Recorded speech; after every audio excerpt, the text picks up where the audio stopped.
महानगरपालिका घरफाळा विभागाच्या वतीनं शहरातील मिळकत कर थकबाकीदारांना घरफाळा विभागामार्फत जप्ती नोटीस लागू करण्यात आल्यात.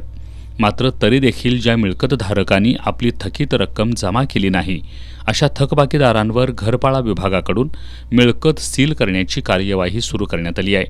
यानुसार शुक्रवारी घरफाळा विभागीय कार्यालय 4 अंतर्गत आरटीओ ऑफिस परिसरातील घरफाळा वसुलीसाठी 2 मिळकतींवर सीलची कारवाई करण्यात आली आहे. अन्य 3 मिळकतीतील सील करत असताना मिळकतधारकांनी आपली थकीत 6,90,000ची रक्कम जागेवरच भरली. तर शनिवारी घरफाळा विभागीय कार्यालय 1 कडून जिवबा नाना पार्क आणि आपटेनगर परिसरातील 14 मिळकतींवर सीलची कारवाई करण्यात आली. ज्या थकबाकीदारांनी अद्याप आपला घरफाळा भरलेला नाही त्यांनी लवकरात लवकर भरावा, अन्यथा मिळकत सील करणे किंवा मिळकतीवर बोजा नोंद करण्याची कार्यवाही करण्यात येईल असा इशारा घरफाळा विभागाच्या वतीने देण्यात आला आहे.